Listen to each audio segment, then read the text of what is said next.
ولعنة الله على أعدائهم أجمعين أما بعد فقد قال الله تبارك وتعالى وجاء أهل المدينة يستبشرون قال إن هؤلاء ضيفي فلا تفضحون۔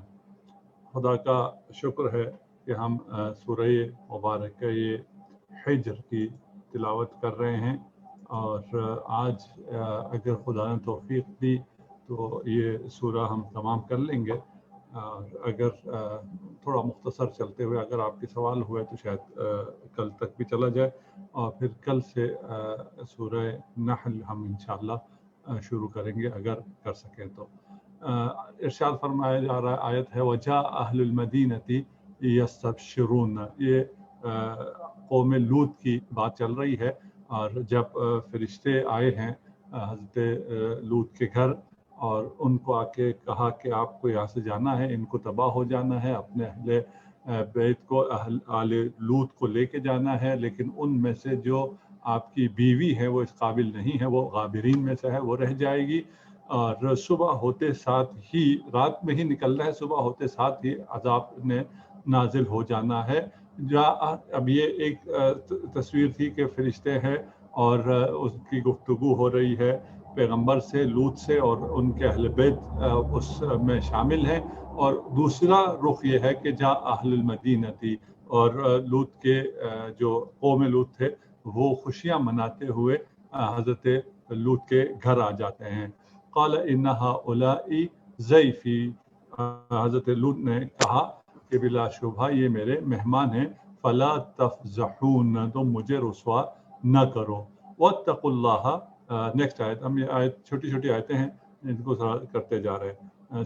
69 واتقوا اللہ ولا تخزون، اللہ سے ڈرو اور مجھے بدنام نہ کرو۔ قالوا، قوم لوط نے کہا اولم ننہک عن العالمین، کیا ہم نے تمہیں ساری دنیا کے لوگوں سے منع نہیں کیا تھا؟ یعنی ہم ساری دنیا کے لوگوں کی پذیرائی سے تمہیں منع کیا تھا، تم ان کو کیوں یہاں لے کے آئے؟ یہ ڈائلاگ چل رہا ہے، اور اس ڈائلاگ میں باقی سورہ ہود میں اور اعراف میں نسبتاً تفصیل ہے، یہاں اختصار سے ذکر کیا ہے، ہم بھی اسی اختصار سے، جس اختصار سے قرآن جا رہا ہے اسی طرح ہم بھی جائیں گے۔ قال هؤلاء بناتی ان کنتم فاعلین، لوط نے کہا کہ یہ میری بیٹیاں ہیں اگر تم کچھ کرنا ہی چاہتے ہو۔ اور سورہ ہود میں آیا ہے هؤلاء بناتی ہن اطہر لکم، کہ حضرت لوط فرما رہے ہیں کہ یہ بیٹیاں تمہارے لیے زیادہ پاکیزہ ہیں۔ اور ادھر بھی کہا جا رہا ہے قال هؤلاء بناتی ان کنتم فاعلین، کہ یہ میری بیٹیاں ہیں۔ اس میں ایک بحث تو یہ ہے کہ یہ بیٹیاں خود نبی کی اپنی بیٹیاں ہیں یا قوم کی جو بچیاں ہیں ان کو مخاطب کر کے کہا جا رہا ہے کہ اگر تمہارا ارادہ ہے تو اس ارادے کو پاکیزہ طریقے سے، مشروع طریقے سے پورا کرنا چاہیے، اور اس کے مشروع راستے یہ ہیں کہ یہ بیٹیاں ہیں ان سے نکاح کر لو۔ اور جسے سورہ ہود میں ہؤلاء بناتی ہن اطہر، پاکیزہ ہے، پاکیزگی کا مطلب یہ ہے کہ نکاح کی طرف دعوت دی جا رہی ہے، اور اس اپنے غرائز کو نکاح کے ذریعے پورا کرنا چاہیے۔ رہ جاتا ہے یہاں پہ یہ سوال آتا ہے کہ اگر حضرت لوط اپنی بیٹیوں کے لیے کہہ رہے ہیں تو کفار سے مسلم کی یا موحد کے کیسے شادی ہو سکتی ہے؟ تو اس شریعت میں ہو سکتی ہے، ہماری شریعت میں نہیں ہو سکتی، ہو سکتا ہے اس شریعت میں اس کا امکان ہو۔ بہرحال یہ جو اپنی جنسی خواہشات کو پورا کرنے کے لیے شائستہ فطری اور دینی شرعی طریقہ جو ہے اس کو اپنانے کی نصیحت ہے یہاں پر، اور حضرت لوط کو معلوم ہے کہ انہوں نے اس نصیحت پر بھی عمل نہیں کرنا ہے۔ یہ اس کہانی کو یہیں کٹ کر کے قرآن یہاں تک بیان کرتا ہے، اور پھر ایک قسم کھا رہا ہے 72 میں لعمرک انہم لفی سکرتہم یعمہون، اے رسول صلی اللہ علیہ وآلہ وسلم سے کو ارشاد ہے، یہ خطاب سارا رسول اللہ سے ہو رہا ہے، اور آپ کو گزشتہ کہانیوں کو سنائی جا رہی ہیں کہ آپ کی زندگی کی قسم، آپ کی عمر شریف کی قسم، انہم، یہ لوگ، یہ جو قوم لوط تھی، لفی سکرتہم یعمہون، وہ اپنی مستی میں مدہوش تھے، یعنی وہ اتنا گر چکے تھے اتنا وہ یہ نہیں سمجھ سک رہے تھے کہ اگر یہی کام ہے، اس کے شرعی طریقے موجود ہیں، اس سے بہتر طریقے موجود ہیں، تو پھر اتنی بدمستی نہیں ہونی چاہیے، اتنی مدہوشی نہیں ہونی چاہیے کہ رسول خدا اور پھر آیات الہی اور وہ جو جبرائیل اور وہ جو فرشتوں کو کہتے تھے نا فرشتے کیوں نہیں آتے،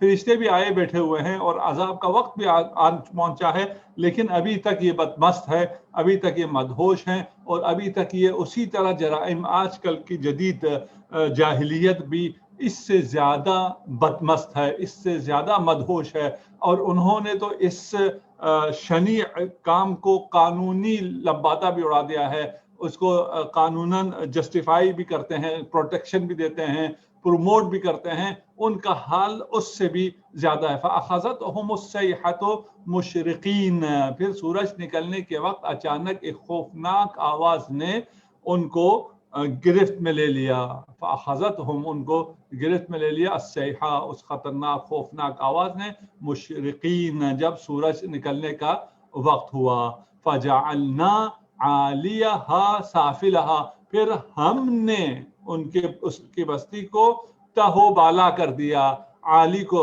نیچے کر دیا، نیچے کو اوپر کر دیا، تہو بالا کا یہی ترجمہ ہے، تہو بالا کر دیا۔ وَأَمْطَرْنَا عَلَيْهِمْ حِجَارَةً مِّن سِجِّيلٍ، جب ان کے گھر تہو بالا ہو گئے تو وہ باہر نکل کر آ سکتے ہیں، جیسے جب زلزلہ ہوتا ہے تو آپ دیکھتے ہیں لوگ اس میں آ جاتے ہیں، بیابان میں آ جاتے ہیں، گھروں سے نکل آتے ہیں، اس وقت گھروں سے نکلنا نسبتاً آج کل ہماری زندگی کی نسبت آسان تھا، جب گھروں سے وہ نکلے، امطرنا علیہم حجارۃ من سجین، ان کے اوپر ہم نے کنکریوں کے پتھر برسانا شروع کر دیے۔ ان فی ذالک، اس واقعے میں، لآیات، نشانیاں ہیں، للمتوسمین، صاحبان فراست کے لیے، اگر صاحب فراست ہیں، صاحب ذکاوت ہیں، صاحب وہ ہیں سمجھداری ہیں، تو پھر ان حقائق کو ہمیں ان قصص الانبیاء سے درس لینا چاہیے۔ اتقوا فراست المؤمن فإنه ينظر بنور اللہ، فراست مومن سے ڈرو اس لیے کہ وہ نور خدا سے دیکھتا ہے۔ اچھا، یہ اس میں نشانیاں ہیں۔ وَإِنَّهَا لَبِسَبِيلٍ مُقِيمٍ، اور یہ بستی زیر استعمال گزرگاہ میں آج بھی موجود ہے۔ انہا، یہ بستی جو ہے جس کو ابھی تہو بالا کر دیا، لبسبیل، سبیل راستے میں ہے، مقیم ایسا راستہ جو ابھی آباد ہے، ابھی موجود ہے، ویرانہ نہیں ہے، یعنی ویرانہ سے مراد ابھی متروک راستہ نہیں ہے، جو راستہ ابھی بھی استعمال ہو رہا ہے اور وہ ہے۔ یہ کہتے ہیں کہ عراق سے شام جاتے ہوئے راستے میں یہ آتا ہے، اور یہ علاقہ جو ہے جیسے بعض تفاسیر نے بھی لکھا ہے کہ اس میں ابھی تک اس کی نشانیاں موجود ہیں، اور بہرحال ہم نے جا کے نہیں دیکھا ہے، جنہوں نے دیکھا ہو۔ ان فی ذالک لآیۃ للمؤمنین، اس میں ایمان والوں کے لیے یقیناً نشانی ہے۔ اللہ اکبر، خدا کرے ہم ان نشانیوں سے عبرت حاصل کریں، اور یہ نشانیاں جو گزشتہ دور کی تھی، آج ہم اپنے دور میں یہ نشانیاں دوبارہ دیکھ رہے ہیں۔ ہم اپنے آنکھوں سے ان تمام چیزوں کو، ان تمام رذائل کو، ان تمام بری صفات کو دیکھ رہے ہیں، اور پھر جیسے یہاں کہا کہ قوم آئی تھی اور خوشیاں مناتی ہوئی آئی تھی، مبارکبادیں دیتی ہوئی آئی تھی، اسی طرح آج کل بھی ہے۔ جا اہل المدینہ تھی یستبشرون، ان لوگوں کے لیے، اہل مدینہ میں جتنے اس وقت کے قوم میں لوگ تھے، ان کے لیے کوئی بری بات نہیں تھی، کوئی اچھی بات وہ تھا، جشن مناتے ہوئے، شور کرتے ہوئے آئے تھے۔ آج کل بھی تقریباً کچھ ایسا ہی ماحول ہو چکا ہے۔ خدا ہمیں اپنے حفظ و امان میں رکھے، ہماری نسلوں کو محفوظ و مصون فرمائے، اور ہم سب کو راہ مستقیم پر، راہ انبیاء پر، راہ ائمہ پر گامزن رکھے۔ وَإِنْ كَانَ أَصْحَابُ الْأَيْكَةِ لَظَالِمِينَ، اور ایکا والے یقیناً بڑے ظالم تھے۔ اصحاب ایکا جو ہے وہ حضرت شعیب دو قوموں کے درمیان، قوموں کے لیے بھیجے گئے تھے، ایک مدین اور دوسرا ایکا۔ ایکا جو ہے یہ نہایت سرسبز و شاداب علاقہ ہے، کچھ کہتے ہیں یہ تبوک کا قدیم نام ہے۔ بہرحال مورخین ان تاریخی چیزوں میں اختلاف رکھتے ہیں، جو بھی ہیں۔ وَإِنْ كَانَ أَصْحَابُ الْأَيْكَةِ لَظَالِمِينَ، قرآن ہمیں یہ کہہ رہا ہے کہ ایکا والے بڑے ظالم تھے۔ یہاں ان کی پھر زیادہ ڈیٹیل تفصیل بیان نہیں ہوئی ہے، حضرت لوط کے قوم کی تو تفصیل بیان ہوئی ہے، کیا ان کی صفات اور ظلم کیا تھا، خرابی کیا تھی، پھر وہاں پر انہوں نے کیسے تبلیغ کی. یہاں بہت مختصر آ رہا ہے اس جگہ پر. فانتقمنا منہم، یہ کیونکہ اصحاب ایکا وہ تھے، ظالم تھے، اس لیے ہم نے ان سے انتقام لے لیا. انہوں نے حضرت شعیب کو اذیت کیا. وَإِنَّهُمَا، یہ دونوں قوم لوط اور اصحاب ایکا، لَبِإِمَامٍ مُبِينٍ، یہ دونوں بستیاں جو ہیں یہ کھلی شاہراہ پر واقع تھی. امام جو ہے وہ اما سے ہے، اما قصد کرنے کو کہتے ہیں، اس لیے جو بڑا شاہراہ ہو اسے امام کہتے ہیں. مبین یعنی کھلی شاہراہ پر یہ دو بستیاں واقع تھی، لیکن ان دونوں سے ہم نے انتقام لے لیا. وَلَقَدْ كَذَّبَ أَصْحَابُ الْحِجْرِ الْمُرْسَلِينَ، اسی طرح اصحاب ایکا کے ساتھ اصحاب حجر جو حجر کے باشندے ہیں، انہوں نے بھی اپنے مرسلین کی تکذیب کی. یہ تمام جو کہانی شروع ہوئی ہے کہ رسالت مآب صلی اللہ علیہ وآلہ وسلم کی لوگ تکذیب کر رہے ہیں اور تمسخر کر رہے ہیں، تو رسالت مآب کو کہا کہ آپ کے ساتھ صرف نہیں ہو رہا ہے، ان تمام اقوام کے ساتھ ہو رہا ہے. یہ تمام باقی جو قوموں نے تنگ کیا ہے، حضرت صالح کو قوم سمود نے تنگ کیا، اور قوم سمود کے دارالحکومت کا نام حجر ہے، اس لیے ان کو اصحاب حجر، اور اس سورہ کو بھی سورہ حجر کہا کہ اصحاب حجر نے بھی، حجر کے باشندوں نے بھی رسولوں کی، حضرت صالح کی تکذیب کی. وَآتَيْنَاهُمْ آیاتنا، اور ان کو بھی ہم نے اپنی نشانیاں دکھائیں. فَكَانُوا عَنْهَا مُعْرِضِينَ، لیکن یہ ان سے منہ پھیرتے رہے. ان کے ساتھ تھوڑا سا اور تفصیل آ رہی ہے. وَكَانُوا يَنْحِتُونَ مِنَ الْجِبَالِ بُيُوتًا آمِنِينَ، یہ لوگ پہاڑوں کو تراش کر، ینحتون پہاڑوں کو تراش کر، من الجبال گھر بناتے تھے، آمنین پر امن گھر بناتے تھے، بہت محفوظ اور بہت مضبوط گھر بناتے تھے، جو ان کو نہ سیلاب کچھ کر سکتی تھی، نہ زلزلہ کچھ کر سکتا تھا، اور پہاڑوں میں یہ بیٹھتے تھے. فَأَخَذَتْهُمُ الصَّيْحَةُ مُصْبِحِينَ، لیکن ان کے یہ محفوظ گھر بھی انہیں محفوظ نہ رکھ سکے، اور انہیں صبح کے وقت، مصبحین صبح جس وقت صبح ہوتی ہے اس وقت ایک خوفناک آواز نے اپنی گرفت میں لے لیا. فما اغنا عنہم ما کانوا یکسبون، جو کچھ یہ کرتے تھے اپنے پروٹیکشن کے لیے، انہوں نے بہت کچھ کیا تھا، ماسک بھی لگایا انہوں نے، سینیٹائزر بھی لگایا انہوں نے، پتہ نہیں کیا کیا بھی کیا، لیکن یہ ان کو نہیں بچا سکے. وما اغنا عنہم ما کانوا یکسبون، یہ جو پہاڑ میں انہوں نے مضبوط گھر بنائے تھے یہ ان کو نہیں بچا سکے. اگرچہ سیلاب سے بچ سکتے تھے، اگرچہ زلزلہ سے بچ سکتے تھے، لیکن ایک صیحہ، ایک آواز ایسی آئی جس نے ان تمام کو ہلاک کر کے رکھ دیا اور یہ محفوظ نہ رہ سکے. اچھا، اب یہ تین قوموں کی داستان بیان ہونے کے بعد اب فیصلہ کن جگہ پر آ رہے ہیں، اور رسالت مآب صلی اللہ علیہ وآلہ وسلم سے ارشاد ہے، اور ان کے ذریعے ہم سے بھی یہ پیغام ہم تک بھی پہنچ رہا ہے. وَمَا خَلَقْنَا السَّمَاوَاتِ وَالْأَرْضَ وَمَا بَيْنَهُمَا إِلَّا بِالْحَقِّ، کہ زمین و آسمان کو ما خلقنا، ہم نے پیدا نہیں کیا زمین اور آسمان کو، وما بینہما، اور ان کے درمیان کی چیزوں کو، الا بالحق، یعنی ہم نے انہیں برحق پیدا کیا ہے، حق کے علاوہ ہم نے ان کو پیدا نہیں کیا ہے. وَإِنَّ السَّاعَةَ لَآتِيَةٌ، اور قیامت آنے والی ہے. فَاصْفَحِ الصَّفْحَ الْجَمِيلَ، پس اے رسول ان کو باوقار انداز میں آپ درگزر کر دیں. فَاصْفَحْ، صفحے کو کہتے ہیں نا، اور اس میں عف اور صف میں فرق یہ ہے کہ عف میں آپ معاف تو کر دیتے ہیں، کسی نے آپ سے معافی مانگی، غلطی ہوئی، معافی مانگی، آپ نے معاف تو کر دیا، لیکن دل میں کوئی نہ کوئی چیز رہ جاتی ہے. تو یہاں پر صف میں یہ ہے کہ پھر آپ کا دل بھی ایک صفحے کی طرح بالکل پاک صاف ہو جاتا ہے، آپ وہ چیز اگلے کو معاف بھی کر دیتے ہیں، دل میں بھی کچھ نہیں رکھتے. یہاں کہا جا رہا ہے کہ آسمان اور زمین کو خدا نے خلق کیا ہے، اور خلقت آسمان و زمین عبث نہیں ہے، بے مقصد نہیں ہے، بلکہ یہ کسی مقصد کے تحت اور کسی ہدف کے تحت، پرپز کے تحت خلق ہوئی ہے. اور اس پرپز کے تحت جب خلق ہوئی چیز کو اپنے مقصد تک پہنچنے کے لیے معاد کی ضرورت ہے، قیامت کی ضرورت ہے، حساب و کتاب کی ضرورت ہے. اور یہ جو آپ کا استہزاء کر رہے ہیں ان سے آپ درگزر فرمائیں، ان کو آپ خاطر میں نہ لائیں. یہ لوگ کیڑے مکوڑے بھی نہیں ہیں، کچھ بھی نہیں ہیں، ان کی طرف توجہ نہیں کرنی چاہیے. دیکھیے اگر آپ کو کسی نے کبھی یہ بتایا ہو اور آپ لوگ ریس میں شرکت کی ہو تو آپ کو بھاگنا ہوتا ہے تو آپ کو ایک چیز وہ کوچ بہت زیادہ کہتا ہے، وہ یہ کہتا ہے کہ آپ نے اپنی نگاہ ہمیشہ اپنے ٹارگٹ پہ رکھنی ہے کہ وہ میرا گول ہے اور میں نے ادھر بھاگنا ہے. ایک دوسرا چیز جو آپ نے کرنا ہے وہ یہ کہ آپ نے کبھی بھی دائیں بائیں نہیں دیکھنا، پیچھے نہیں دیکھنا، تو سوال پیدا نہیں ہوتا کہ پیچھے تو دیکھنا ہی نہیں ہے.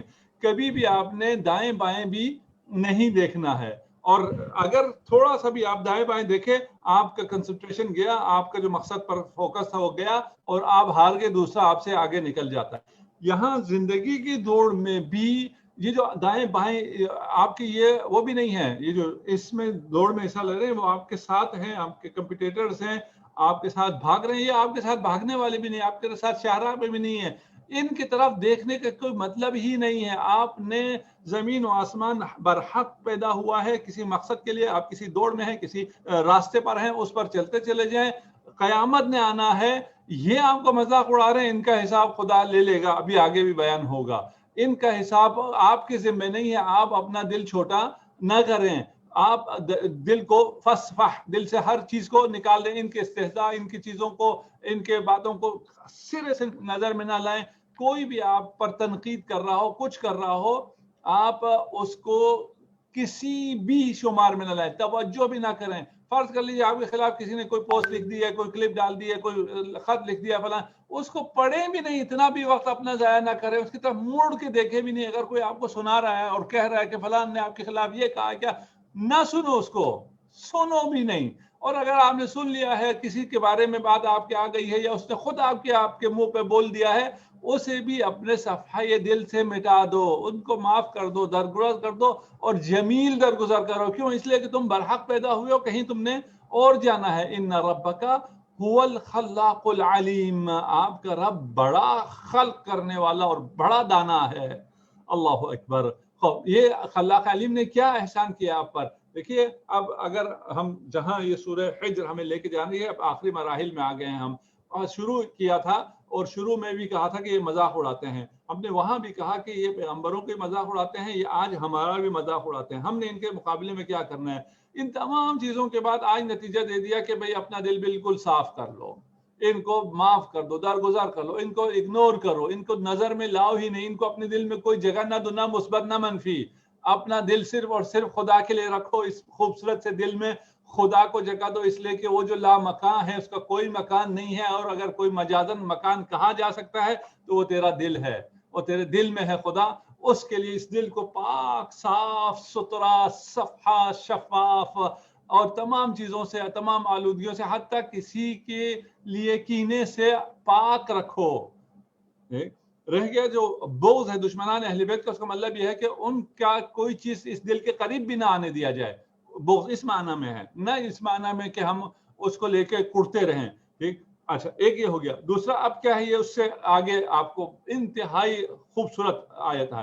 وَلَقَدْ آتَيْنَاكَ سَبْعًا مِنَ الْمَثَانِي وَالْقُرْآنِ الْعَظِيمِ، اور بتحقیق ہم نے آپ کو بار بار دہرائی جانے والی، نیکسٹ آیت ہے، وَلَقَدْ آتَيْنَاكَ سَبْعًا مِنَ الْمَثَانِي، اور بتحقیق ہم نے آپ کو بار بار دہرائی جانے والی 7 آیات، سبع من المثانی، سات من المثانی، بار بار دہرائی جانے والی. لقد آتیناک، ہم نے آپ کو بتحقیق عنایت کی ہے. والقرآن العظیم، اور ساتھ میں ہم نے آپ کو قرآن عظیم بھی عنایت کیا ہے.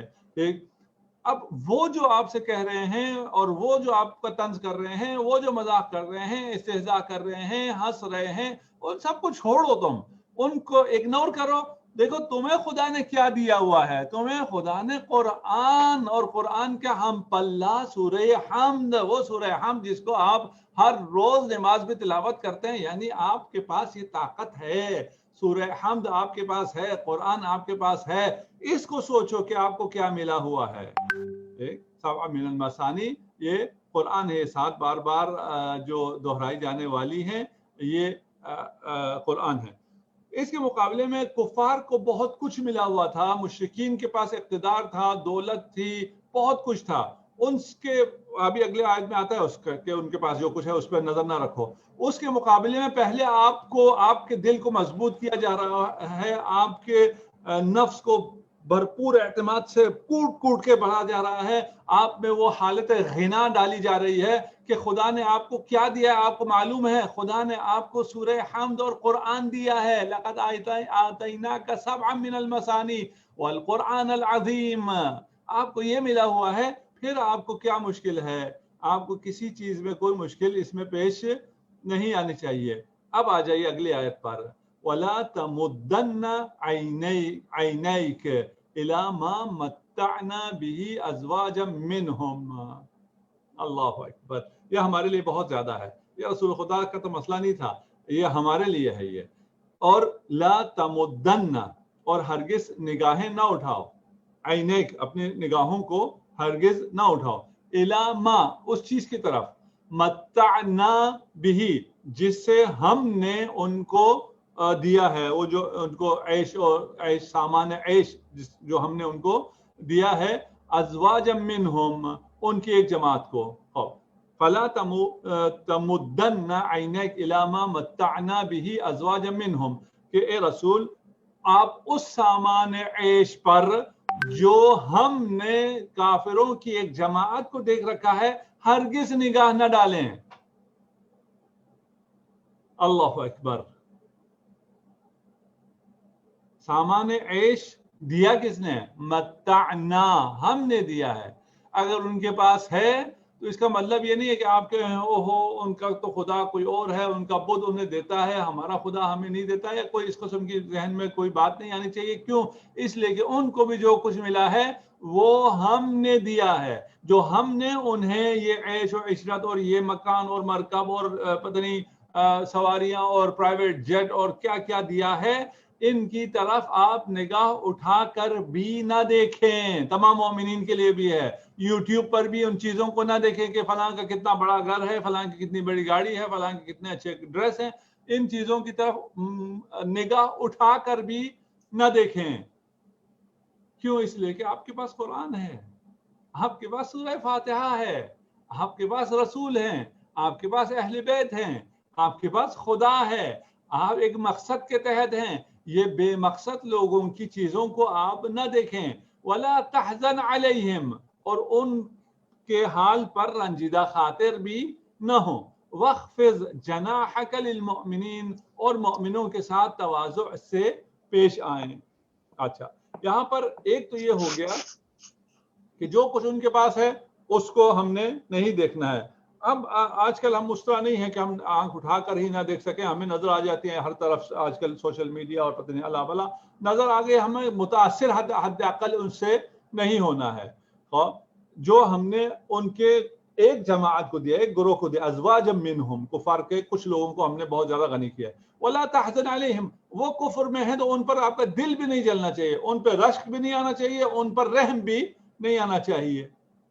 ابھی اسی آیت میں ان پر رحم بھی نہیں آنا چاہیے. کیوں؟ اس لیے کہ انہوں نے اپنے ہاتھ سے کیا ہے. خدا نے ڈھیل دے کر ان کو اسی دنیا میں یہ کچھ سب کچھ دے رکھا ہے کہ یہ لو تم دنیا چاہتے تھے، دنیا ہم نے تمہیں دے دی. رسول ماں سے کیا کرے؟ وقفز، اور اپنے پروں کو اپنے وقف کہتے ہیں نیچے کرنے کو، اور نیچے کریں جناح کا اپنے پروں کو للمؤمنین، یعنی مؤمنین کے ساتھ تواضع سے پیش آئیں. اپنے حبیب سے کہا جا رہا ہے کہ تمام مؤمنین کے لیے بھی یہ ہے کہ دوسروں مال و نعمت جن کے پاس ہے ان کو تو اگنور کریں، ان کی طرف دیکھیں ہی نہیں، اور ان کے لیے دل بھی نہ جلائیں. اور آپس میں ایک دوسرے کے لیے، مؤمنین کے لیے آپ پھر تواضع کریں، آپ ان کی تربیت کریں، ان کو تعلیم دیں، ان سے محبت کریں، ان کے لیے اپنے پروں کو بچھائیں. پروں کو نیچے کرنے کا مطلب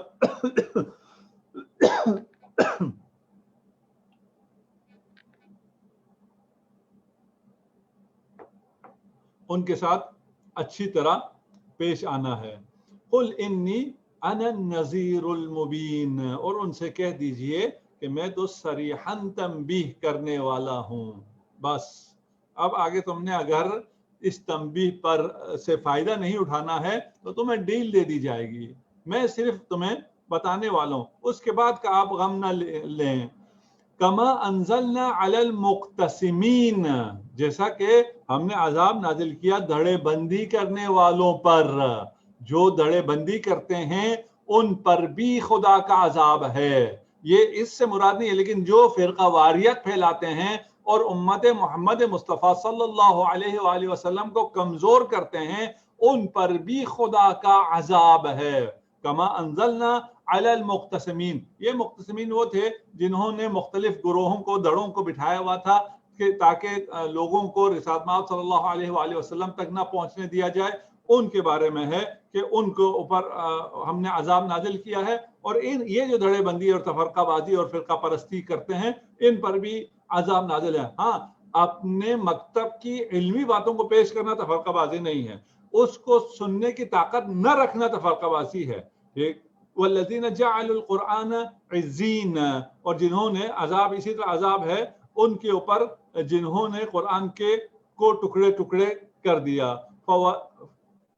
فَوَرَبِّكَ لَنَسْأَلَنَّهُمْ أَجْمَعِينَ، بس آپ کے رب کی قسم، فَوَرَبِّكَ لَنَسْأَلَنَّهُمْ، ہم ضرور بے ضرور ان سے پوچھیں گے، اجمعین ان سب سے، عَمَّا كَانُوا يَعْمَلُونَ، یہ جو کچھ کرتے رہے ہیں، یہ جو دڑے بندی کرتے رہے ہیں، یہ جنہوں نے قرآن کو ٹکڑے ٹکڑے کر دیا ہے. قرآن کو ٹکڑے کرنے کا ایک مطلب تو یہ ہے کہ وہ جس طرح ابھی کچھ یورپین ممالک میں لوگ قرآن کو جلا رہے ہیں یا ٹکڑے کر رہے ہیں، ایک یہ ہے. ایک ٹکڑے کرنے کا مطلب یہ ہے کہ قرآن کے کچھ حصے پہ عمل کریں اور کچھ حصے پہ عمل نہ کریں.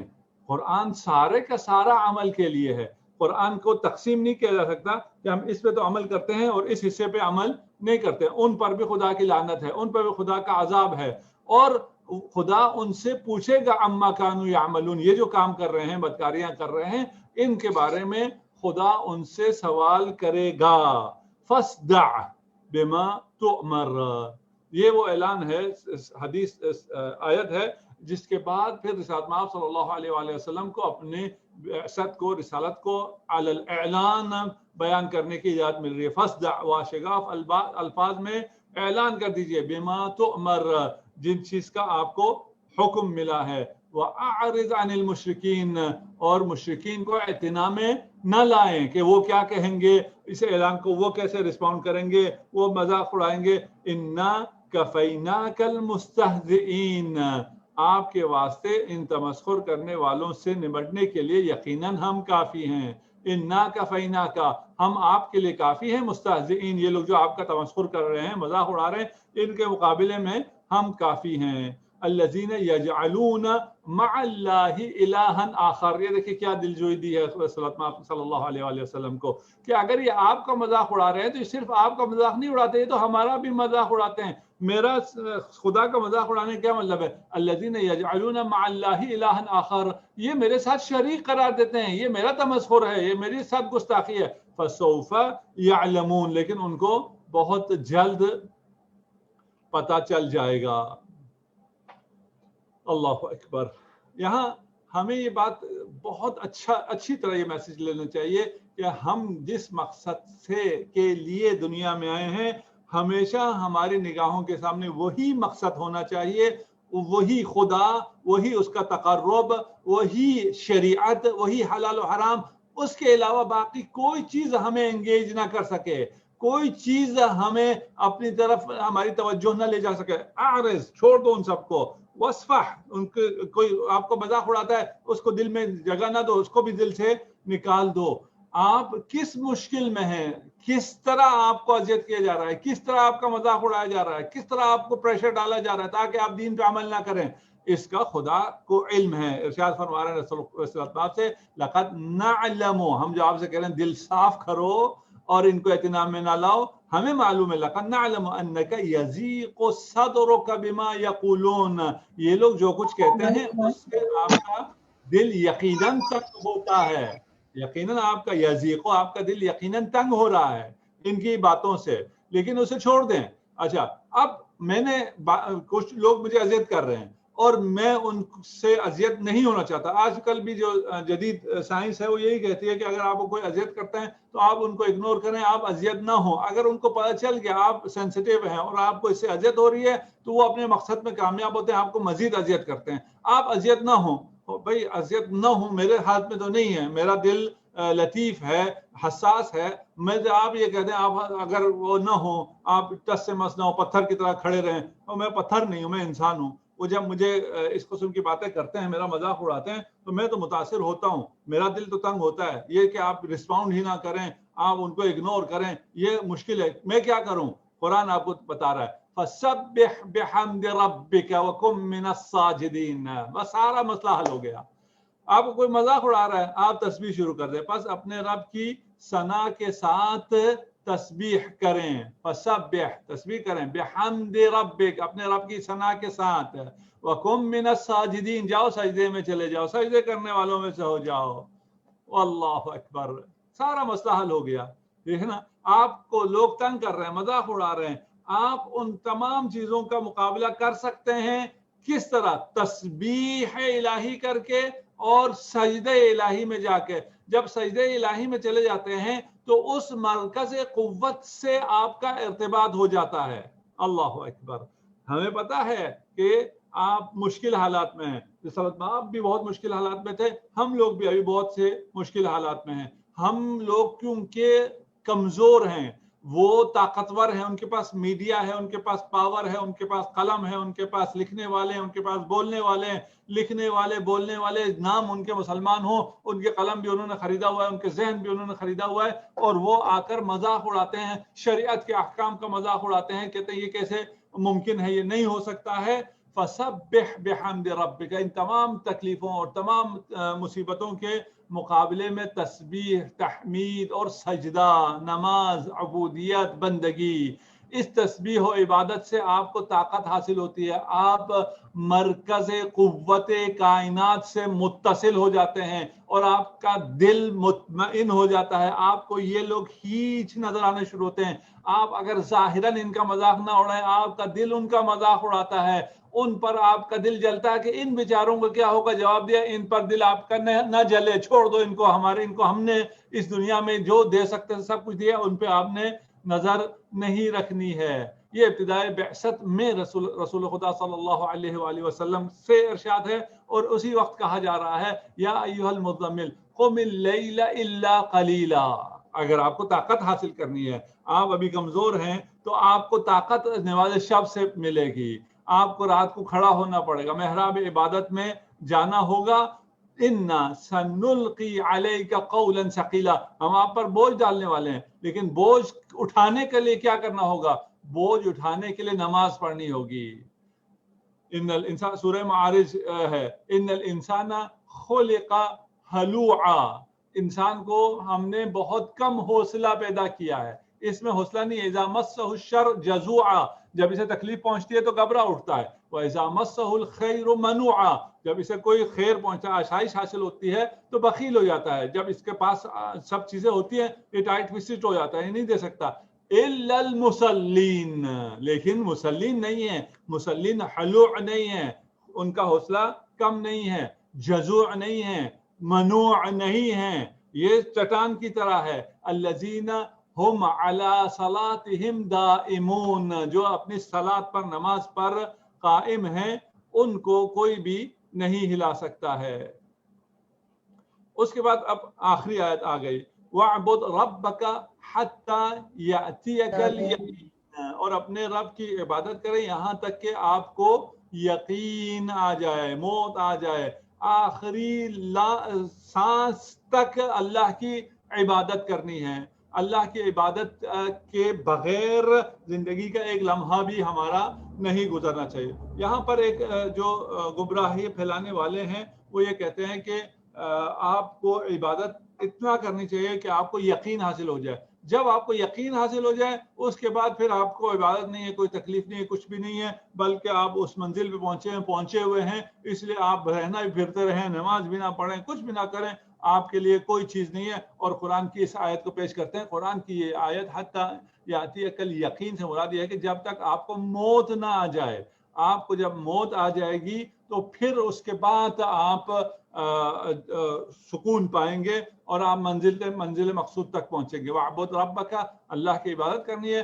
حَتَّى يَأْتِيَكَ الْيَقِينُ، جب تک آپ کو موت نہ آ جائے، یقین نہ آ جائے. اس لیے کہ یقین موت کے بعد ہی آتا ہے، سیر و سلوک سے نہیں آتا ہے. عرفان سے اس منزل یقین پر انسان نہیں پہنچتا ہے، بلکہ یقین تک پہنچنے کے لیے عبادت کرنی ہوتی ہے. جب جہنمیوں سے پوچھا جائے گا تمہیں کون سی چیز جہنم تک لے آئی, کہیں گے لم نکن من المصلین, ہم نماز نہیں پڑھتے تھے. وَلَمْ نَكُنْ نُطْعِمُ الْمِسْكِينَ, ہم مسکین کو کھانا نہیں کھلاتے تھے. افطار اور رمضان ہے, افطار کرانے کا وقت ہے, اور ولادت امام حسن مجتبی کریم اہل بیت علیہ الصلوۃ والسلام ہے.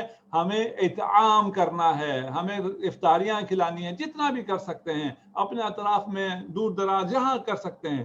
اگر نہ کریں تو پھر اس میں کہیں شامل نہ ہو جائے, خدا نہ کرے. لم نکن من المصلین, انشاءاللہ کوئی ایسا نہیں ہے جو یہ اس کو یہ مشکل پیش آئے کہ ہم نماز نہیں پڑھا کرتے تھے. نماز تو ہم الحمدللہ سب پڑھتے ہیں. وَلَمْ نَكُنْ نُطْعِمُ الْمِسْكِينَ, ہم مسکین کو کھانا نہیں کھلایا کرتے تھے.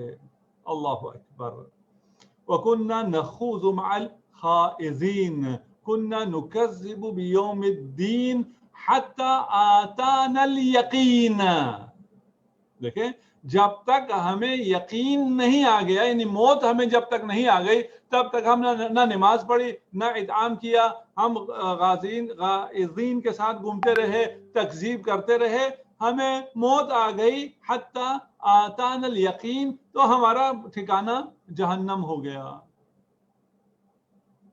اللہ اکبر. ہم خدا سے التماس کرتے ہیں, درخواست کرتے ہیں, گڑگڑاتے ہیں. یہ مناجات کی راتیں ہیں.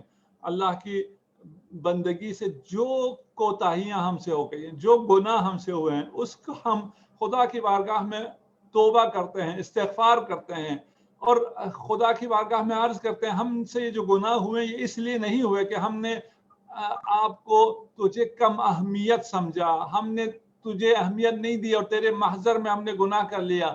ہم گناہ اس لیے ہو جاتے ہیں, ہم تجھے کریم سمجھتے ہیں, تیرے کرم کی وجہ سے, اس امید کی وجہ سے کہ تو بخش دے گا, اور تیرے اس کرم کی وجہ سے جو خطائیں ہم سے ہو گئی ہیں خدایا انہیں بخش دے. تو خود بخشنے کا حکم دے رہا ہے, تو خود اس آیت میں حکم دے رہا ہے کہ ان ہمیں چاہیے, اور رسالت محمد صلی اللہ علیہ وآلہ وسلم کو کہہ رہا ہے ان کافروں کو بخش دو, ان لوگوں کو نظر انداز کر دو. ہم درخواست کرتے ہیں ان پاک راتوں کی بدولت کہ ہمیں خدا اپنے تمام گناہوں سے, جو ہمارے گناہ ہیں صغیرہ ہوں یا کبیرہ ہوں, ان سب کو معاف فرمائے گا. اور مخصوصاً اس مولود کی برکت سے, امام حسن مجتبی علیہ الصلوۃ والسلام کی ولادت بابرکت کا واسطہ دے کر خدا کی بارگاہ میں عفو کے طلبگار ہیں, اور خدا کی بارگاہ میں واسطہ دیتے ہیں امام حسن مجتبی کریم اہل بیت کا کہ اس امت سے, ان مسلمانوں سے, ان انسانوں سے اس وبا کی مصیبت کو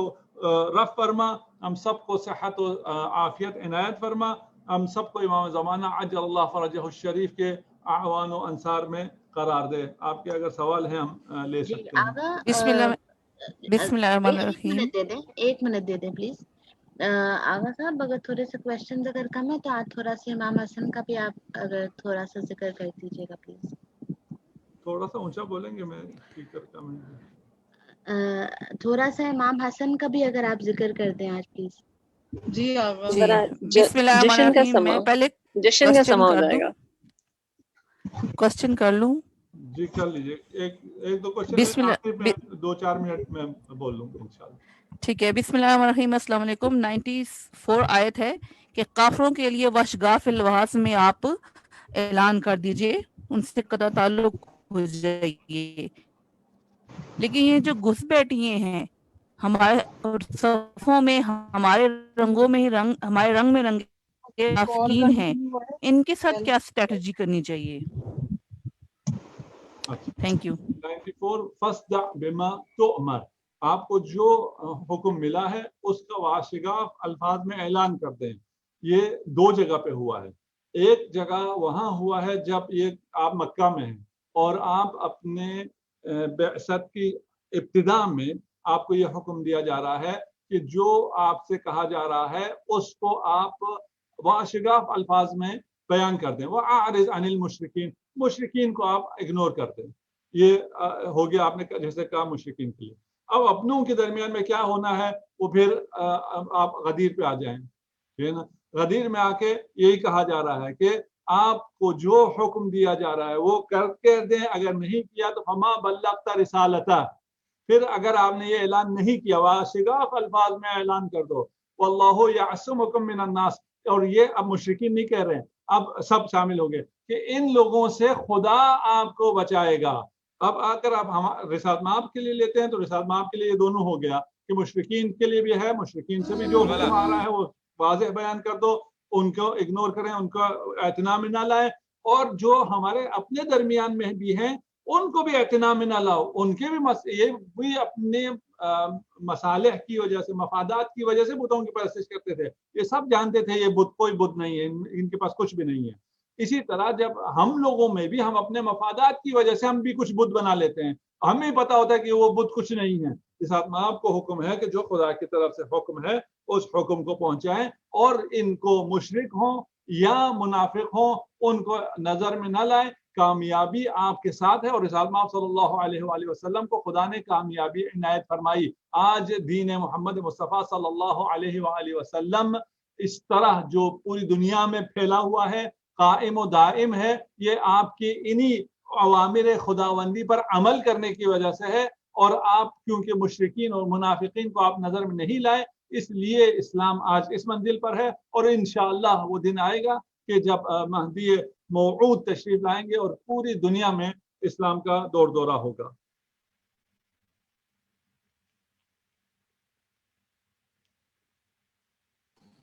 آغا السلام علیکم. آغا ایک دن آپ نے بتایا تھا کہ کربلا جا سکتے ہیں عربک لینگویج کورس کے لیے, تو آپ نے کہا تھا کہ آپ کو زیادہ معلوم نہیں ہے, تو کائنڈلی اگر آپ کسی کو مطلب ہمیں ریفر کر دیں یا کسی کو بتا دیں, ایسا ممکن ہے جو گائیڈ کر سکے؟ مجھے اس کا زیادہ علم نہیں ہے, اور آج کل تو ویسے بھی کووڈ کی وجہ سے چیزیں ساری اسٹینڈ اسٹل ہیں اور چیزیں بند ہیں, یعنی آپ ایڈمیشن لے سکیں اور انسٹیٹیوشن کھلے ہوئے ہوں, وہ تو نہیں ہے.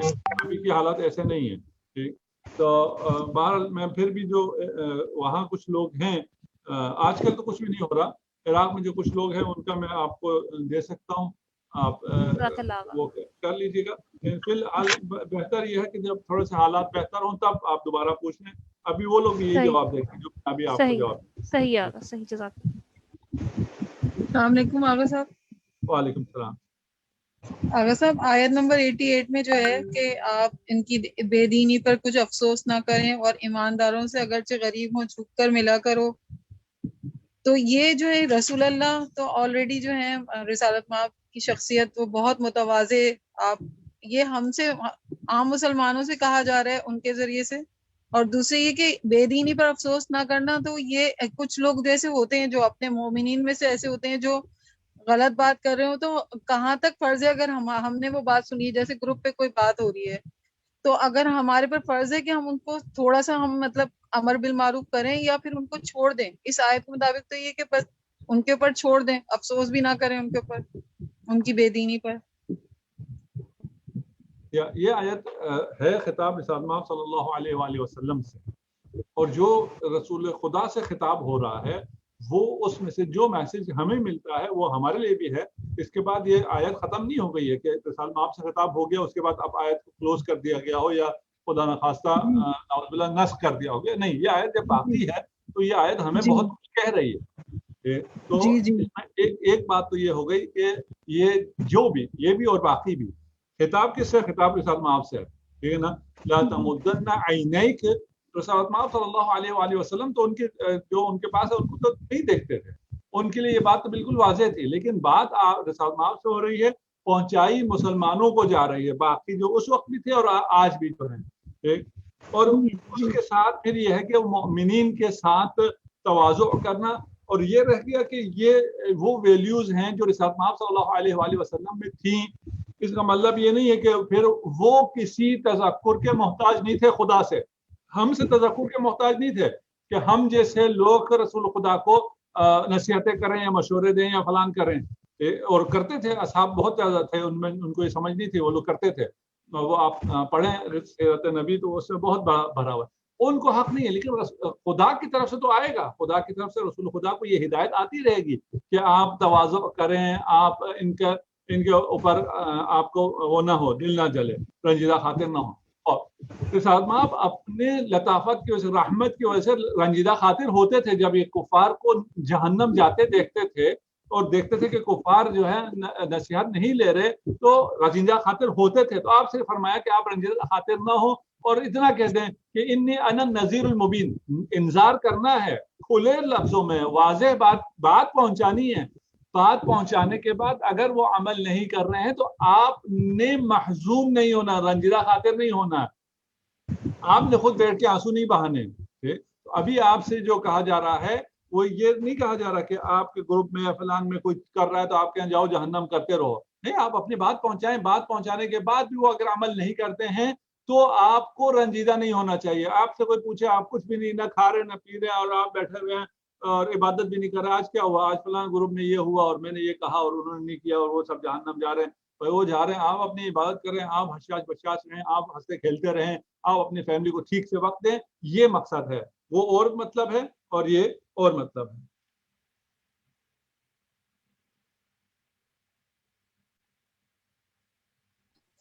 السلام علیکم آغا صاحب. یہ اسلام میں صوفیزم کو تو منع کیا ہے، تو دنیا چھوڑنے سے مطلب تو یہی ہے کہ یا کچھ اور مطلب ہے؟ اچھا، صوفیزم کو تو منع کیا، جیسے ہم نے آج کے آخری آیت میں بھی کہا، وہ صوفیزم کی طرف سے ہی وہ ہے. وہ کہتے ہیں یہ پہنچ گیا ہے ایک مقام پہ، اس کے بعد پھر کوئی شریعت نہیں ہے، حلال حرام نہیں ہے، اس لیے کہ یہ کہہ رہے تھے حتی یاتی عقل یقین، اور یہ یقین کی منزل پر حائز ہے. ٹھیک. اچھا، آپ کا دوسرا سوال کیا تھا؟ میں یہ کہہ رہی تھی کہ یہ دنیا ترک کر دینا. ترک دنیا یہاں کہیں نہیں کہا، ٹھیک ہے نا. ترک دنیا یہاں کہیں بھی نہیں کہا گیا کہ دنیا ترک کریں. ٹھیک. یہاں کہا ہے جو کچھ کافروں کے پاس ہے اس کو رشک کی نگاہ سے نہ دیکھو، ان کی طرف نگاہ نہ ڈالو کہ ان کے بنگلے دیکھو، ان کی گاڑیاں دیکھو، ان کے شہروں کو دیکھو، ان کے فلان کو دیکھو، ان کی طرف مت دیکھو. خود یہ حاصل نہ کرو، یہ نہیں کہا. ٹھیک ہے نا. خود اگر آپ نے حاصل کرنا ہے، آپ بہترین گاڑی حاصل کریں، بہترین گھر حاصل کریں، زبردست کپڑے آپ سلوائیں، بڑے گھر میں آپ رہیں، بڑی گاڑی میں آپ رہیں، زیادہ سے زیادہ مال کمائیں، اتنا کمائیں کہ آپ کی ضرورت سے زیادہ ہو. آپ صدقات دیں، آپ زکوٰۃ دیں، آپ غریبوں کا خیال رکھیں، آپ ہاسپٹلز بنائیں. آپ کب کریں گے؟ جب آپ کے پاس ہوگا تب کریں گے. ٹھیک ہے نا. تو آپ کو یہ نہیں کہا کہ دنیا چھوڑ دو، دنیا حاصل نہ کرو. آپ سے کہا گیا دنیا حاصل کرو اور دنیا کے حصول میں کسی سے پیچھے نہ رہو، لیکن کسی اور کے پاس جو دنیا ہے اس دنیا پر نگاہ نہ کرو، کیونکہ یہ وہ دنیا وہ خدا کو چھوڑ کے اس نے حاصل کی ہے. آپ نے خدا کو چھوڑ کر کوئی دنیا حاصل نہیں کرنی ہے.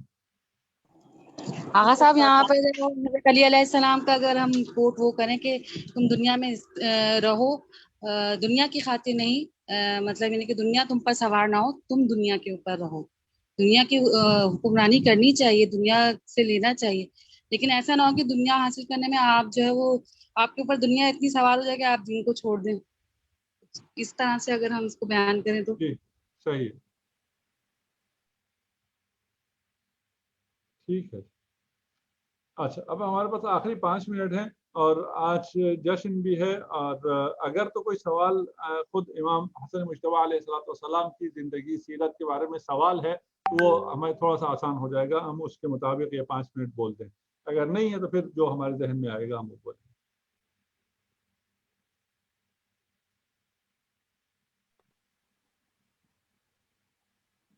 آغا جیسے یہ سوال ہے، اچھا کوئی کر رہا ہے تو کر لے سوال امام حسن کے متعلق. آقا یہ سوال تھا کہ جیسے امام حسن نے مطلب جب صلح کی تھی اور جنگ نہیں کی تھی کیونکہ جو تھوڑے سے شیعہ تھا کہ ختم نہ ہو جائیں، لیکن جب ہم باقی ائمہ کا دیکھتے ہیں اور جیسے امام زمانہ کا جب ظہور نہیں ہو رہا تو امام موسیٰ کاظم تھے، یاد نہیں رہا کون سے امام تھے، جنہوں نے کہا تھا کہ اگر یہ جو بھیڑے ہیں اگر تم لوگ اتنے بھی ہوتے شیعہ تو میں یعنی قیام کر لیتا. تو امام نے جو اس وقت قیام نہیں کیا، لیکن امام حسین کے جو اصحاب تھے وہ تو اس وقت ہی موجود تھے.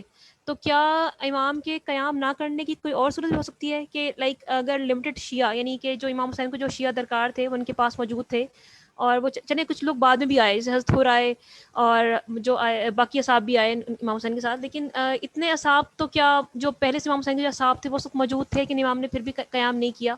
تو کیا امام زمانہ قیام کی بھی کوئی اور صورت ممکن ہے کہ مطلب 313 شیعہ کے جیسے ایک بندے نے ایک دفعہ بات بھی کی تھی، تو 313 شیعہ میں تو مطلب 313 اصحاب میں تو امام زمانہ کے مولا غازی عباس بھی ہوں گے اور عیسیٰ بھی ہوں گے اور باقی لوگ بھی ہوں گے جو کہ آئیں گے، حضرت خضر بھی ہوں گے، تو وہ بھی 313 میں ہی ہیں. تو کیا اس کے علاوہ بھی کوئی اور وجوہات ہیں قیام نہ کرنے کی؟ امام حسن کی زندگی سے ایکسپلین کرتے ہیں. قیام نہ کرنے کی وجوہات پوچھ رہی ہیں، صلح کی؟ جی قیام نہ کرنے کی، یا لیکن اس امام کا ظہور نہیں ہو رہا تو امام حسن کی زندگی سے ذرا اگر روشنی ڈال دیں.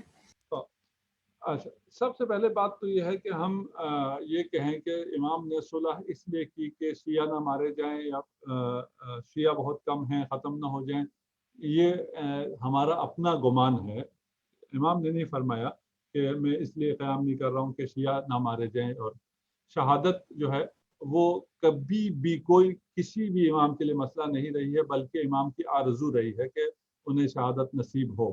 تو یہ جو کچھ توجیحات کرتے ہیں کہ اگر یہ امام قیام کرتے تو امام مارے جاتے، یہ کوئی ایسی بات نہیں ہے کہ شہادت امام نہیں مطلب باقی شیعہ جمع کر رہے تھے کربلا کی خاطر. جی میں کر رہا ہوں کہ امام جو ہیں جان کی خطرے کی وجہ سے اپنے یا اپنے شیعوں کی جان کو بچانے کے لیے، مسئلہ امام کے لیے اسلام کو بچانا ہے، ٹھیک ہے نا، اسلام کی حفاظت، مسلمانوں کی حفاظت ہے، یہ دین، یہ شریعت یہ باقی رہے، یہ مسئلہ ہے. اس کو باقی رکھنے کے لیے جنگ کرنی پڑے جنگ کریں گے، صلح کرنی پڑے صلح کریں گے. اس میں یہ مسئلہ نہیں ہے کہ میں بچتا ہوں یا میں نہیں بچتا ہوں. ٹھیک، اور سر امیر المومنین علی ابن ابی طالب نے بھی صلح کی ہے، جنگ نہیں کی ہے.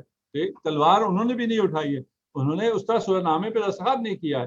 اور آپ پھر ہم سے یہ پوچھتے ہیں کہ جی علی نے جنگ کیوں نہیں کی، اور اگر وہ حق پر تھے تو انہوں نے جنگ کیوں نہیں کی. سوال تو یہ ہے کہ جب علی حق پر تھے اور ہیں، یقینی ہے، اس کو تو کوئی ڈینائی کر ہی نہیں سکتا ہے. ٹھیک ہے نا، کہ اگر کوئی بھی یہ بات کہے نا کہ علی حق پر تھا یا حق پر نہیں تھا، یا تو وہ جاہل ہے، اس کو پتہ ہی کسی چیز کا نہیں ہے، یا وہ منافق ہے اور جھوٹا ہے. جاہل لوگوں کی کمی نہیں ہے، بہت سے لوگ ہیں، وہ لوگ معذور ہیں اور ان کی خیر ہے. بیچاروں کو جب پتہ ہی نہیں تو کیا کر سکتے. جن کو پتہ ہے اس میں سے کوئی جو تاریخ کو پڑھے، اس تاریخ کو 2-4 دن بھی پڑھ لے گا تو پتہ چل جائے گا اس کو، اگر صحیح سے تاریخ اس کو پڑھنی آتی ہو. نہیں پڑھنی آتی ہے تو 1 آدھ سال لگ جائے گا تاکہ اس کو پڑھنا آ جائے. اس میں تو شک نہیں ہے کہ امیر المومنین حق پر تھے. جب امیر المومنین حق پر ہے تو سوال دوسروں سے ہوتا ہے. جیسے ابھی آپ نے کہا نا کہ رسول نے مشرکین کے خلاف تو کہہ دیا، اللہ نے غدیر میں منافقین کے خلاف بھی کہہ دیا. وہ سب کے سامنے ہے، آئے غدیر اور یہ ساری چیزیں، آیات موجود ہیں، روایات موجود ہیں، سارے اصحاب وہاں موجود ہیں. سوال اصحاب سے اور باقیوں سے اور ہم سے ہوتا ہے کہ ہم امام کا ساتھ کیوں نہیں دیا. ہم نے امام سے نہیں ہوتا کہ امام نے صلح کیوں کر لی، ٹھیک ہے نا، امام نے تلوار کیوں نہیں اٹھائی. امام حسن سے یہ سوال نہیں ہوگا کہ امام نے نعوذ باللہ، نہیں بالکل امام کی مسئلے میں مجھے کوئی شک نہیں ہے. اور امام کے میں صرف یہ نہیں پوچھتی کہ امام نے قیام کیوں نہیں کیا، میں صرف امام زمانہ سے ریلیٹ کرنا چاہ رہی ہوں کہ امام زمانہ سے، میں امام زمانہ کے ظہور سے متصل کرنا چاہ رہی تھی. امام آج ہم اس کو بیان نہیں کر سکیں گے، ٹائم ہمارا ہو گیا. السلام علیکم ورحمۃ اللہ وبرکاتہ.